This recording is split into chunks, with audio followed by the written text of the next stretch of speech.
welcome to episode 3 of Gaming at the Round Table with Maverick, JoJo, and Crystal. Last time we left off talking about a lot of things. One of the things we left off was with microtransactions. Micro everything, I think, was one of the phrases. Joe, you mentioned you took some notes to kind of streamline us here.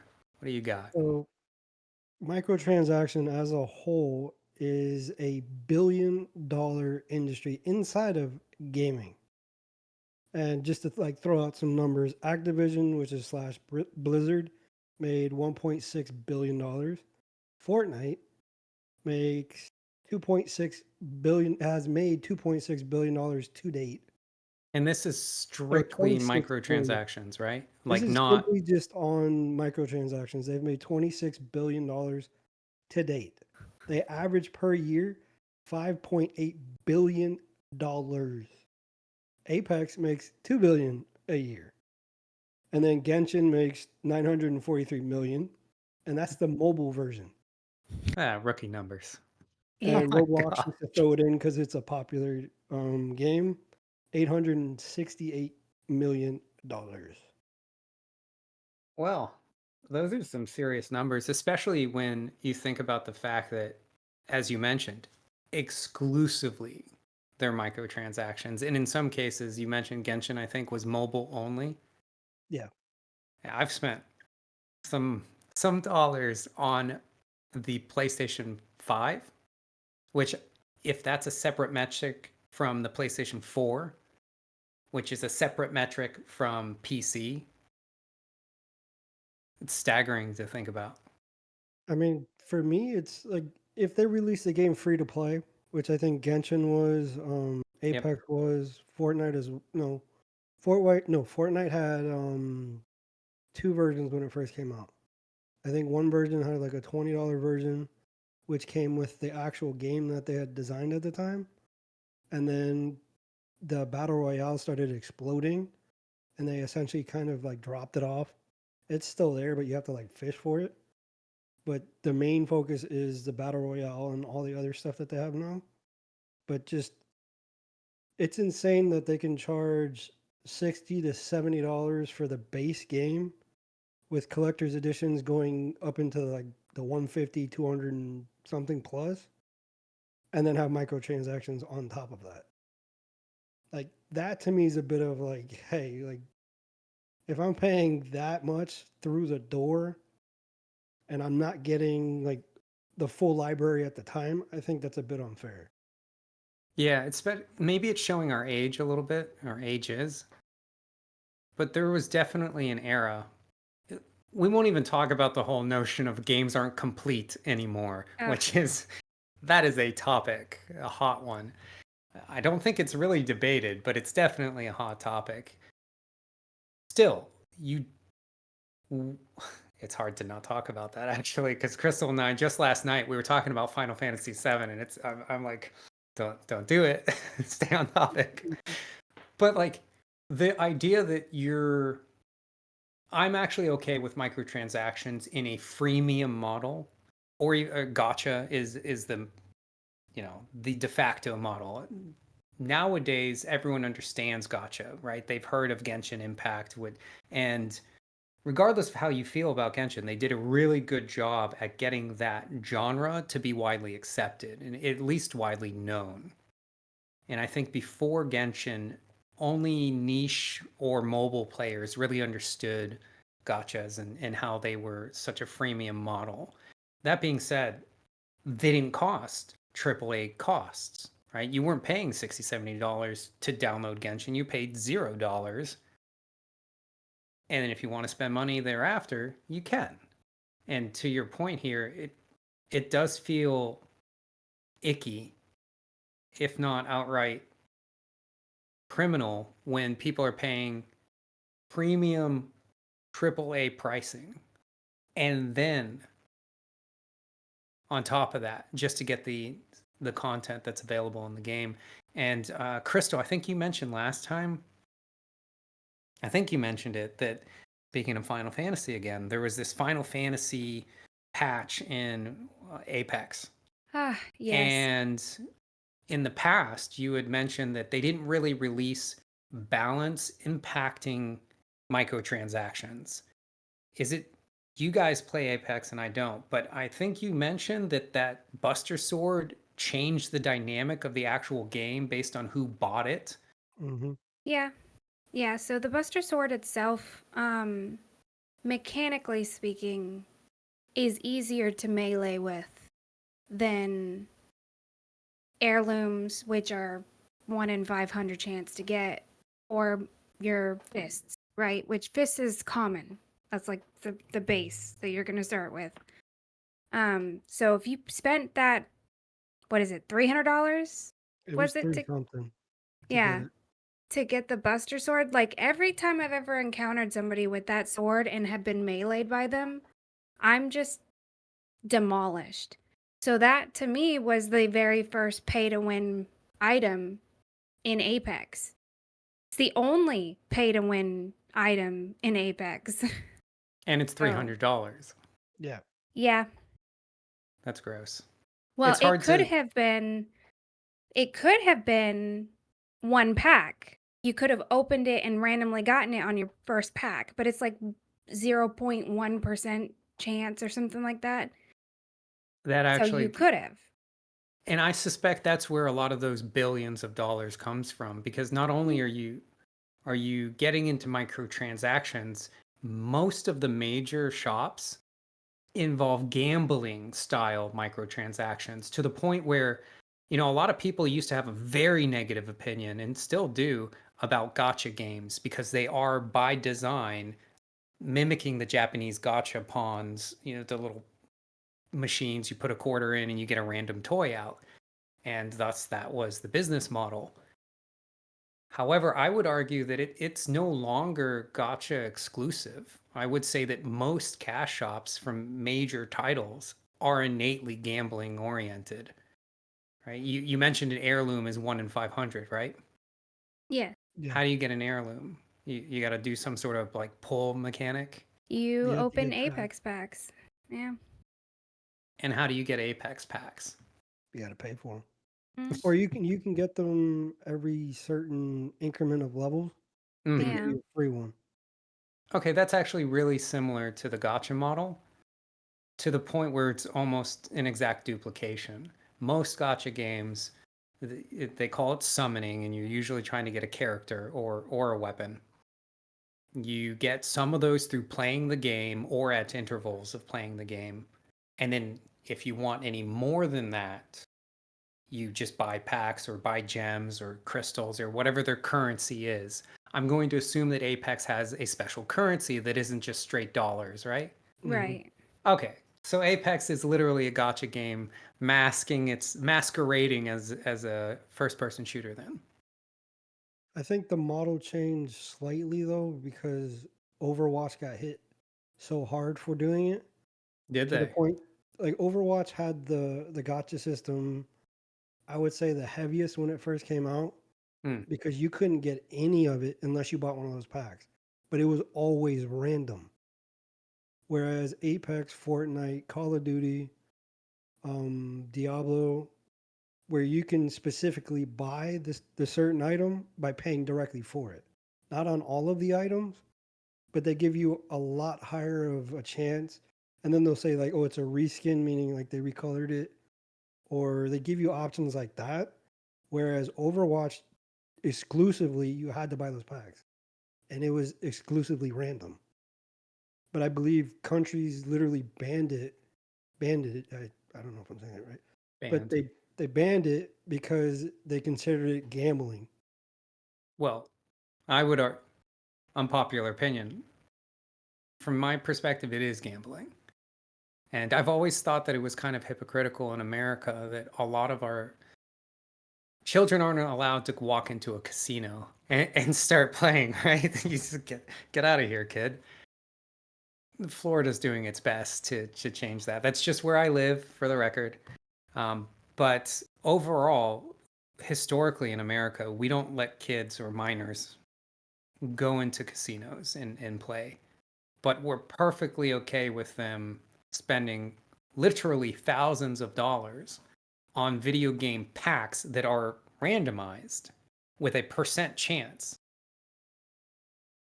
I don't see how that's not gambling. I think the best way we could compare it to our generation, even though we're considered the older gamers, is the old school baseball packs or collector's cards. Because again, you were trying to get that hollow edition. For example, I just bought my godson a pack of Pokemon cards. That's essentially the same thing. Mhm. If you I really look actually, at it, yeah, I got into this argument with a very good friend of mine who I won't name drop because this is the internet. But I remember he brought up that exact example was baseball cards. And my counter to that notion was that unlike all of these games, they intrinsically have real world physical value and substance, excuse me. So let's take a baseball card or Pokemon card. First of all, Pokemon cards were around when I was a child, and we're talking decades ago now. And they're still around, right? I'm sure one of us can dig through our closet and find that physical thing. With almost all of these video games, the rights to the games and the servers, they're online only. It's exclusively online. So not only do you not have access when you don't have internet, but you will not permanently have access because eventually they're going to shut down the server when the game's no longer lucrative. Therefore, everything that we're purchasing, we're not actually owners of, right? Those kids, they have their baseball cards and they could shove them in a little box, bury them in the ground, and 100 years from now, they'll still exist. Not true for anything that we're buying in these game shops. They go away when the servers shut down. Well, at least there's a pity system on online. Okay, There's no I could pity go system with baseball for a cards. Charizard holographic card and never buy one. I just have to keep buying packs, okay? All right, I'll use your other counter argument, which was you can always find a seller that has this very specific price point. Granted, it'll be absurd, but you could buy exactly what you're looking I for. mean, They're out there. technically, I could go buy a Genshin account from somebody else who has the exact same characters. And in 15 years from now, none of them will exist, including the ones you just bought. This is why I pull for every character. So, this was meant to talk about transactions. Instead, this is us having gambling problems. that's one way to look at it. Yeah, I don't have a problem. You have a problem. Tell that I to can like the stop. 10-year-old that's like, I want that skin. It's like, it's not free. Nor is it real. Yeah. Oh, But see, that's the thing too. I can drop $20, $30, $40 on a skin in a game.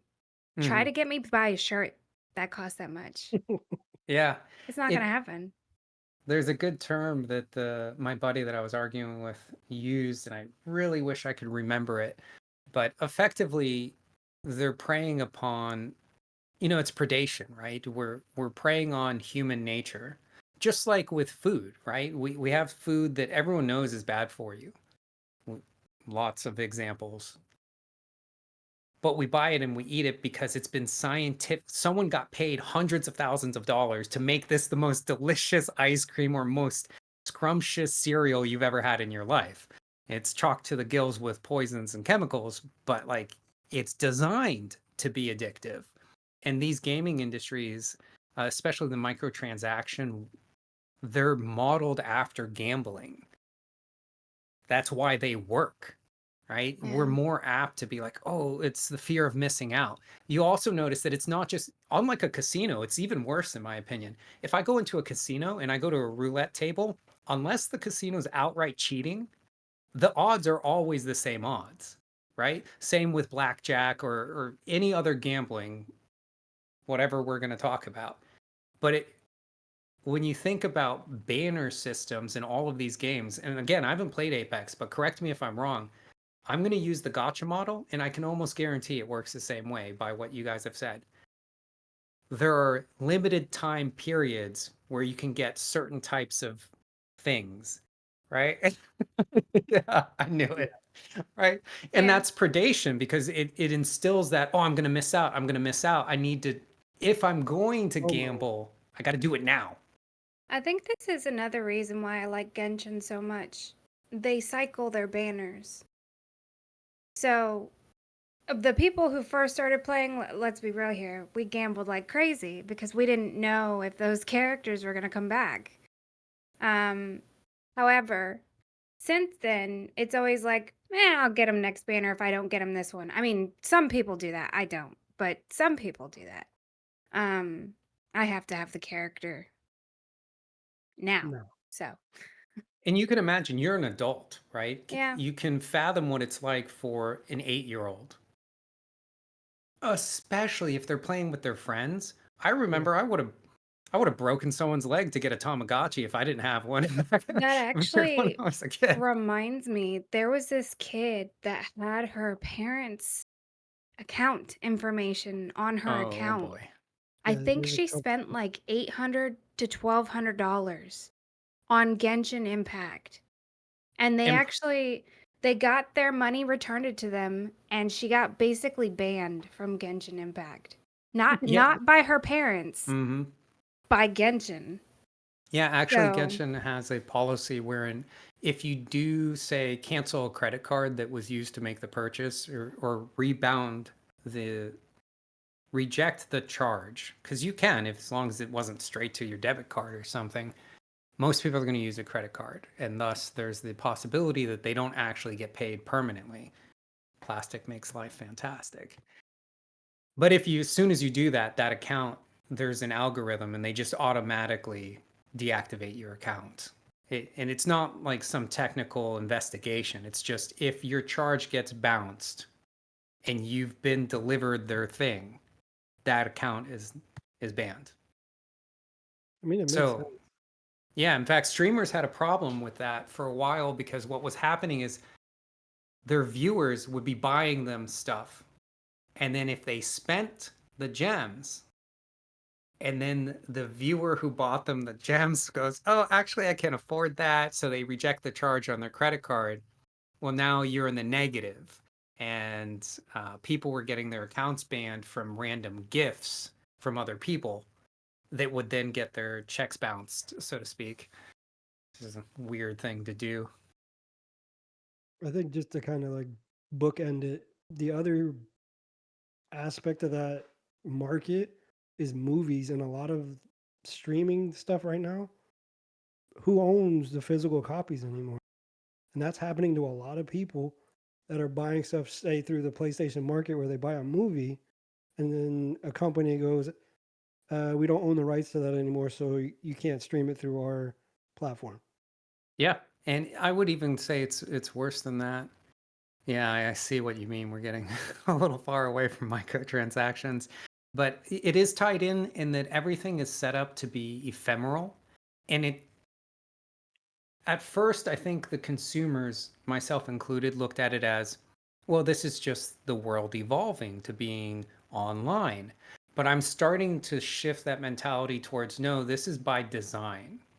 They're specifically making these things not physical, tangible, or retainable in any fashion, so that when they move on to their next business venture, you're not inclined to just use the old data or use the old CD or whatever. You're inclined to look for the newest, greatest thing.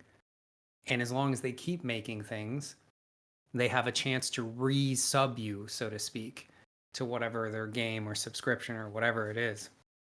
But on the topic you mentioned, movies, for example, we had a physical CD we bought very recently, and I went to install it last night, actually. I think it was Tactics Ogre Reborn. It's a remake of an old tactical RPG, and it's for the PS5. Crystal ended up picking up an actual physical copy, and we put it into PlayStation last night, and the first thing it starts doing is saying, downloading the game. Like, what do you mean downloading? I just put a CD into a drive. Why do you download anything? Isn't it on the CD? And it those days felt don't exist anymore. right. It felt like they sold me a CD that didn't even have the game on it. It It was probably. just there to make me feel better. Mhm.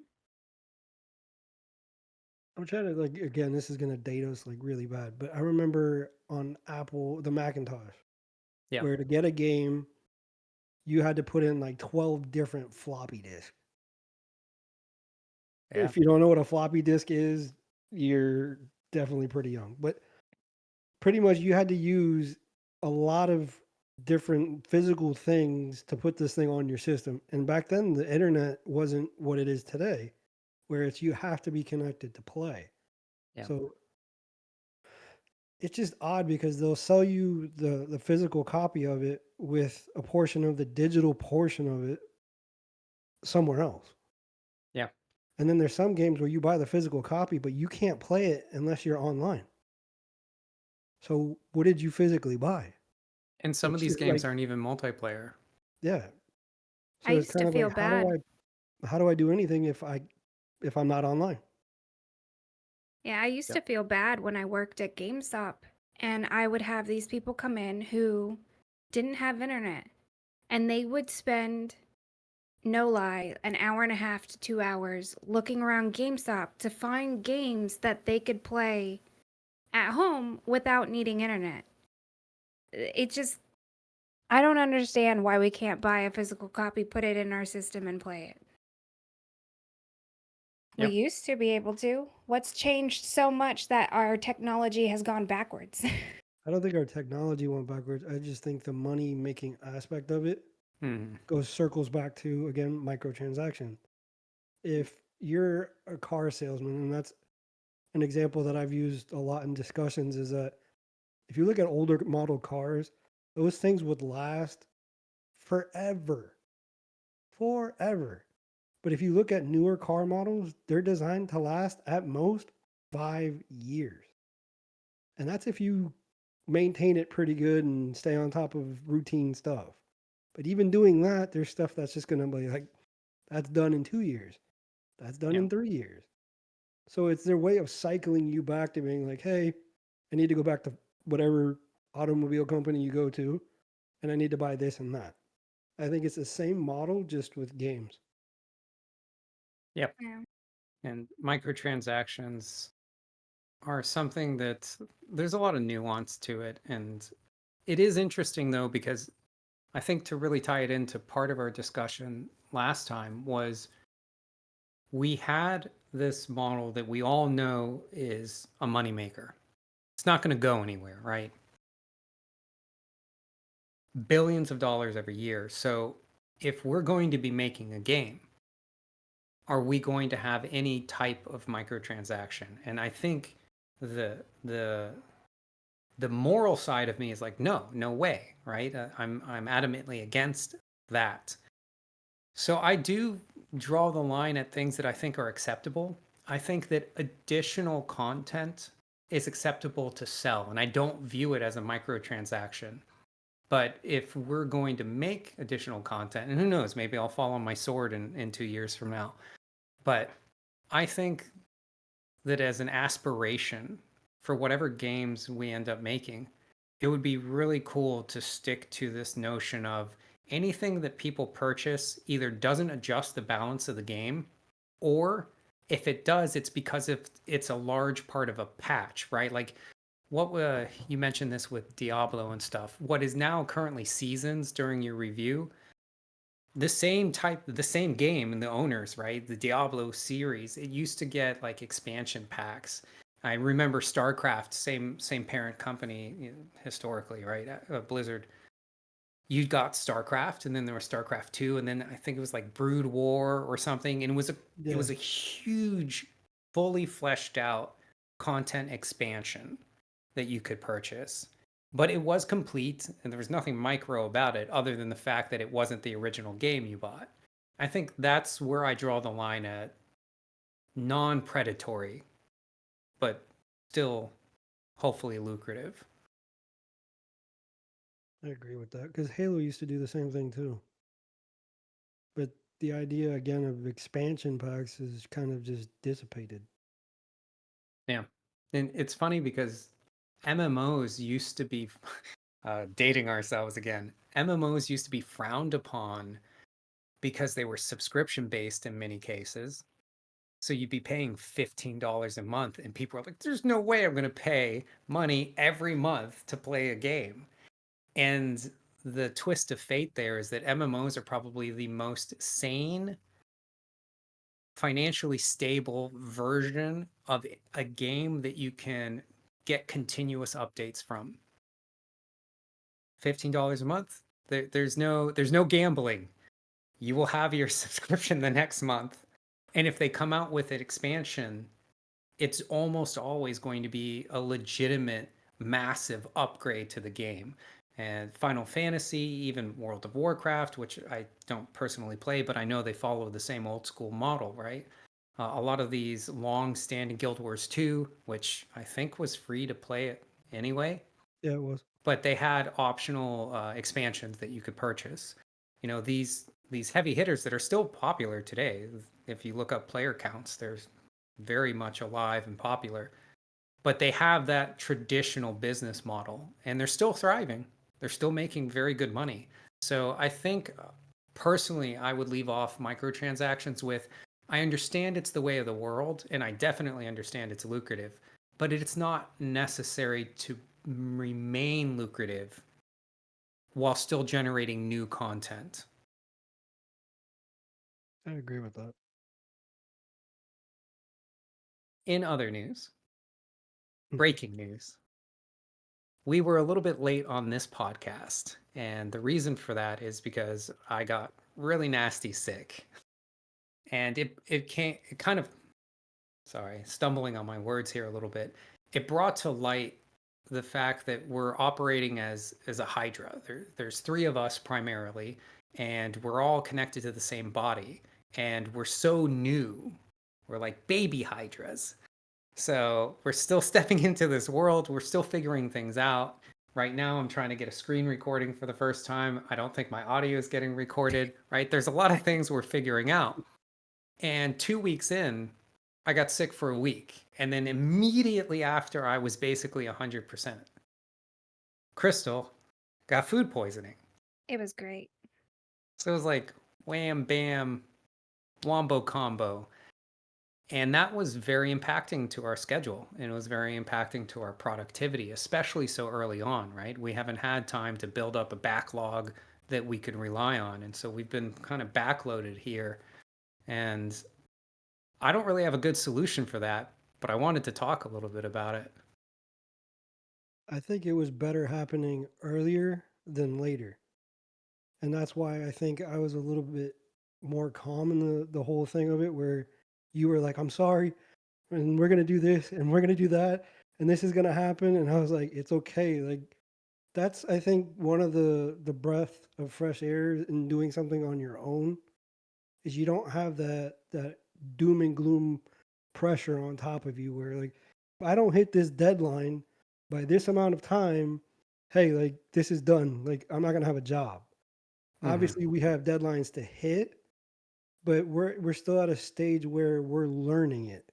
Yeah. And it gives a little bit of a stop to where like, okay, well, I'm gonna circle back to what I was working on and kind of relearn it. Or where can I improve it? So that way when we pick back up, we kind of understand it better. Yeah. I also mentioned the analogy of us being a hydra. We're all connected to the same body. And I think it was especially obvious to me that that was the case when Crystal and I kind of switched driver's seats, because it wasn't just, oh, Maverick's really sick, right? He can't do much right now. Well, I'm really sick, but we're in the same household and we have the same responsibilities and all this other stuff. So it wasn't just, oh, my coworker's sick, whatever, they'll be back soon. There was an impact on Crystal and vice versa. There was an impact on Mia.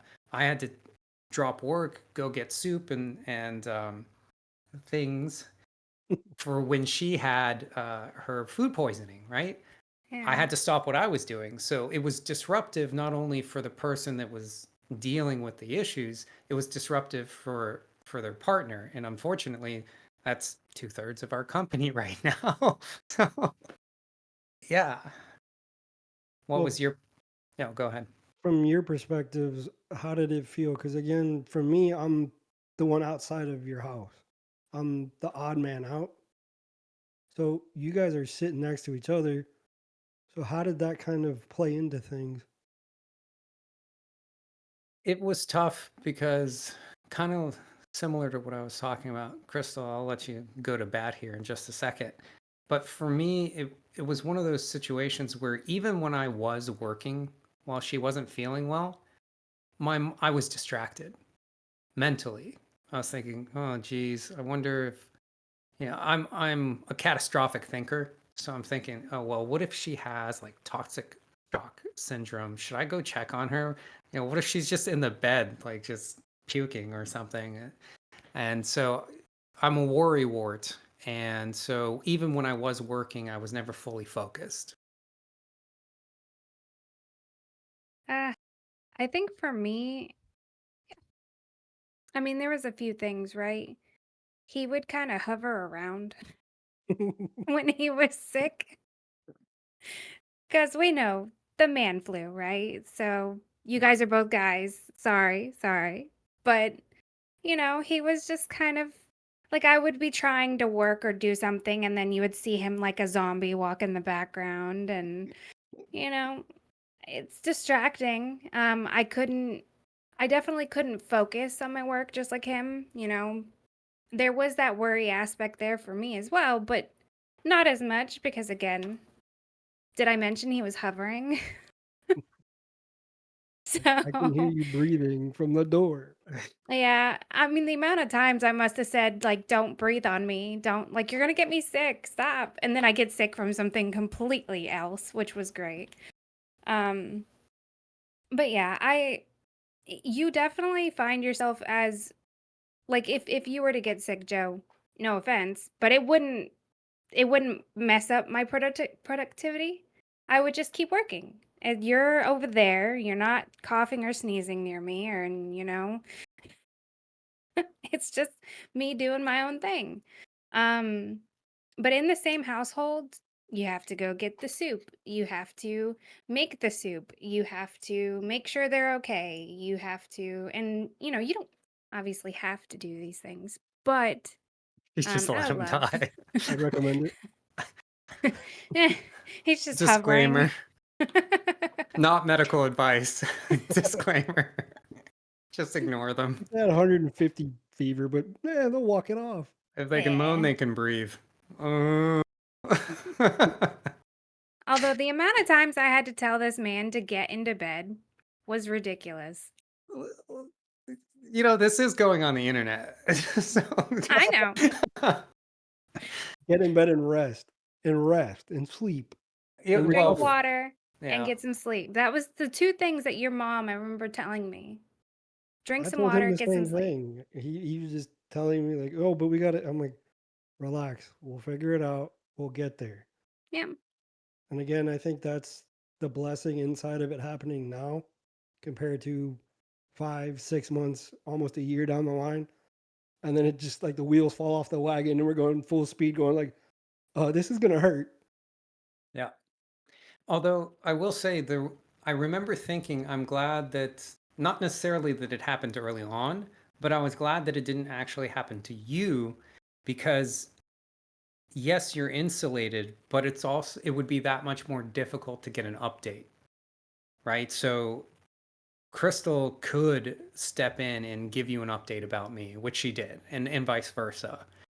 If you were to have gotten sick, it would have been very difficult to keep tabs without accidentally giving you the impression that, hey man, we're waiting on you.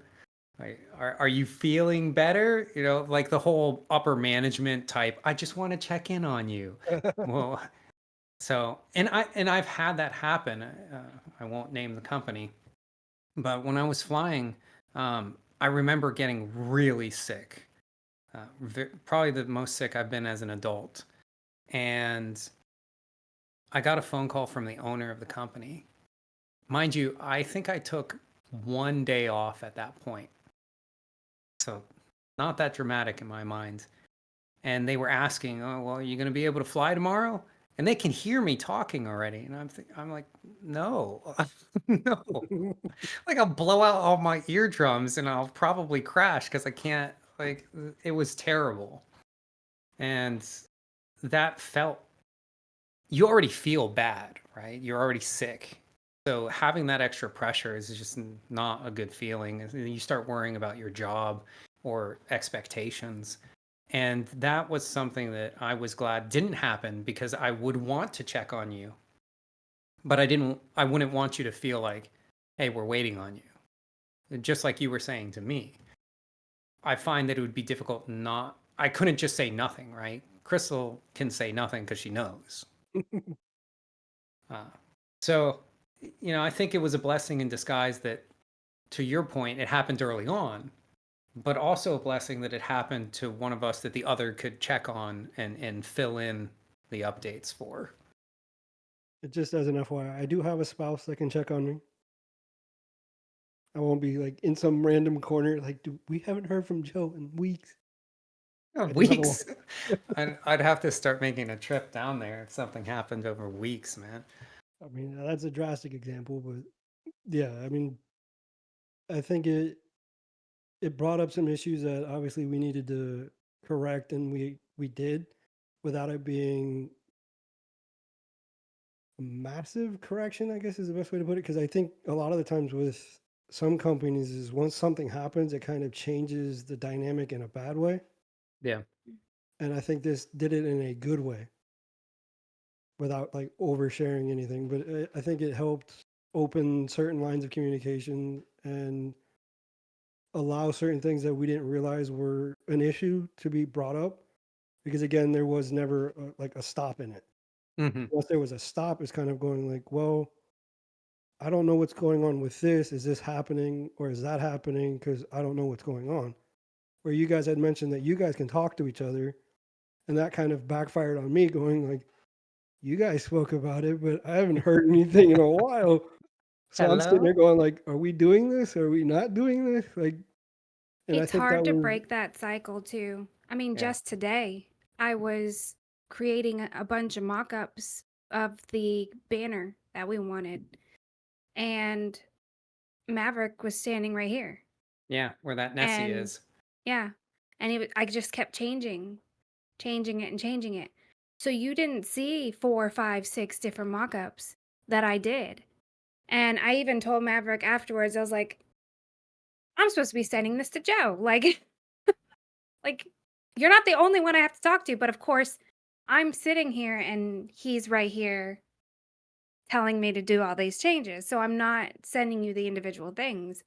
Um, but yeah, it's something that I do still need to work on in a sense that even if Maverick and I like maybe he doesn't like it, I can't just listen to him saying, "Oh, well, I don't like it. I need to send it to you too." Because then maybe me and you will like it and then Maverick is stuck on the other it side. gets So, vetoed. yeah. Yeah, and I really am starting to love this Hydra analogy because you know the heads on any traditional or mythological Hydra that they're actually unique individuals, right? But naturally attached to the same body. And there are a lot of scenes, even I think Hercules, the Yeah, cartoon, right, where they're like almost arguing with each other. It's hard to remember. That is testing my memory. But I know for sure in cartoons I've seen with Hydra, they either get, tied up with two of the heads, or, one head bickers with the other head, and that kind of thing. And ultimately it affects the efficiency of the monster, right? Or a monster, I guess. Maybe not a great analogy. But the idea is we could communicate with each other, and we do. Sorry, I was looking down there in case my voice dropped there. But if you're your own unique head, we have to stay in constant communication. And you're right. Us being sick was a really I lost my words there. It is a really good highlighting of the fact that she and I were in constant communication even through that scenario. And so it identified a weakness in our chain. And so you're right. It was healthy that we found it. And usually things like that in a small business are a lot more catastrophic. Usually there's some like big argument that happens or something like that. So I agree with you. I think it was very productive, other than, not doing work for a week. I mean, there was It's work some being work. done. It just wasn't, we weren't putting things out for the public consumption, I guess is the best way to put it. Yeah. But it wasn't that we weren't working at all inside of that time frame, because we're all taking different avenues towards the same goal. But again, what we put out is kind of the difference in it. But Yeah. we were still learning how to put the stuff out, which is a good thing, which was an example of the point that I made earlier, that we were still putting things together, but we were kind of like stuck at certain points because, again, that communication fell apart at some points. Yeah. And that actually segues nicely into the last topic I wanted to touch on, which was the idea of learning to adapt and actually seeing it play out, right? We started with, and everyone does, anyone logical does, oh, we'll adapt over time, right? And so we're starting, we're what, like a month in here? We're beginning to see that actually play out. Not only the fact that we are adapting, but it's because we absolutely have to. There are things that aren't working, and there are things that are. And so we've already, in relative infancy of our effort here, begun changing our processes or adding to them. And so one of them is maintaining more consistent remote communication. Another one that we haven't talked about yet is, well, we have, the podcast hasn't. We haven't spoken much on the podcast about our release schedule, which you just hinted at. And so we collectively saw that, okay, we originally wanted to do 3 videos every 2 weeks. I'm so sorry for you, Joe. When you go to edit the podcast, I keep looking away. I'll try to stay focused here. We wanted to release 3 videos every 2 weeks, and we realized that for various reasons, it's going to be more productive, both for us and for the audience, to have that more staggered, to be 1 video every week instead of 3 videos every 2 weeks. And so I think that's going to work out really well for both the viewership and for ourselves here. And I think, Joe, you actually came up with the recommendation about staggering a little bit on the release schedule with the videos. And so that's one example of us having to adapt and what we specifically had to adapt. Do any other things come to your guys' mind? I can think of a couple. I would say it's we're learning to take the spitballing and saying like this worked, that missed by a mile, and then also learning that we're trying to do.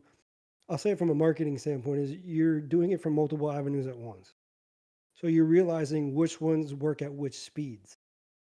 And I think having that time allowed us to see like, hey, this one is really quick. This one's a slow burn where it's not going to take traction right away. It's something that we're going to say, okay, well, we could take a little bit more time with this, put it up, and then it's going to allow it to kind of just grow and then mature into something. Whereas other things is you got that 5 second window. If it doesn't hit, okay, keep going. And I think that's something I've had to learn with myself is not to get hung up on it. It's kind of like if you're a baseball player, they tell you don't get caught on the last pitch. Yeah. So if that pitcher threw a curveball or something at you and you got caught by it, if you still got more in it, don't focus on it because then you're going to get tripped on it. And I think that's something that, again, I've learned with myself was, hey, if this didn't work, why didn't it work? And learning to evaluate why things aren't working or why they did work, and then going back and implementing it.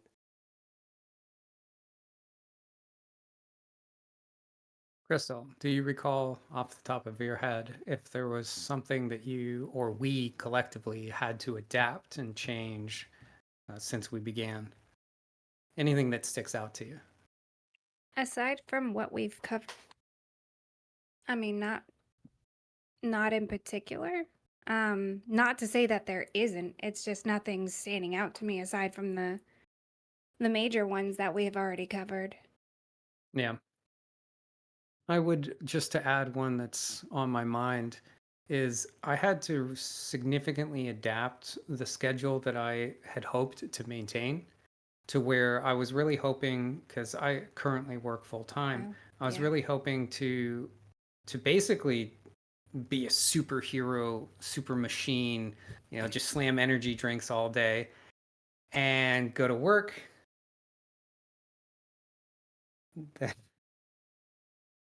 Sorry, I realized I looked right at the camera and I think, apparently when I think I look up, I've learned something about You myself can look today. anywhere you want. You don't have to focus on that because there are people who do podcasts that will be drinking coffee, looking all over the place. Like, it doesn't matter, just so long as you're talking. Oh yeah, sorry, I'm working on it. I think I'm a little bit more anxious about the podcast today than usual, not because there's video, ironically, but because my eyes will catch things that I'm not used to being where they are. So this microphone is much closer than I usually have it. And so it's almost like imposing and I'm moving away from it instinctively. And I'm also not used to having a camera. So when I look up to think, I find myself gravitating towards the actual lens, and it's like looking at someone in the eyes that I didn't know was part of the conversation. So, I find it funny, but I guess our editor won't. the and I lost my train of thought. Just give. God. Clip it, and ship it. Post No, this part of the podcast on TikTok. yeah, absolutely. Do it. I'll be embarrassed, but it might gain some traction. Give me one moment to, or see if you guys can remind me. I was talking, superhuman scheduling, right? I thought I was going to go from full-time job to this, basically full-time, and then try to sleep somewhere in between, and then the next day. And I found that I can do that for some of the week, and then I burn out. And then I end up working my weekend and thinking, okay, next week I'm gonna keep my weekend sacred. And of course I do that. I burn out, and then I get sick because I'm doing it too much. And I don't think I've been that sick in a decade. 6, 7 years, I think, was the last time I got a cold of any kind. And granted, it was pretty nasty, but I think I've been sick once in the last, or twice in the last decade. So is that because I just randomly got sick, or is it because I wasn't adapting to the fact that I'm a human, right? I can't do what I think I can do. And so my body let me know I couldn't. And that was something that definitely had to adapt to. So I've kind of just accepted the fact that I'm going to, at minimum, need to take one weekend day so that I can actually get sleep and not drive myself into an early grave throughout the week. And so that was something that I was hoping to avoid, but it's just unrealistic. So we adapt.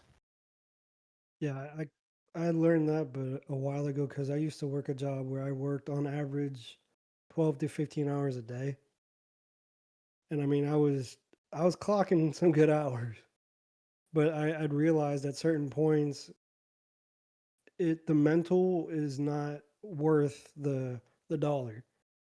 And that's how I used to tell people because once I got to other jobs, people were like, "Oh, are you going to pick up this shift? Are you going to pick up that shift?" And I wouldn't even hesitate. I'm like, "No." They're like, "But you need?" I'm like, "No." I'm like, "I'm not even going to think about it." No, because the peace of mind is worth more than a dollar. And I Yeah. think this is a good example of that. And it happened in a way where it didn't completely backfire on you. It was in a safe environment, as they say. Yeah. And I think it was a good thing to kind of just show you what you're capable of inside of this. Yeah.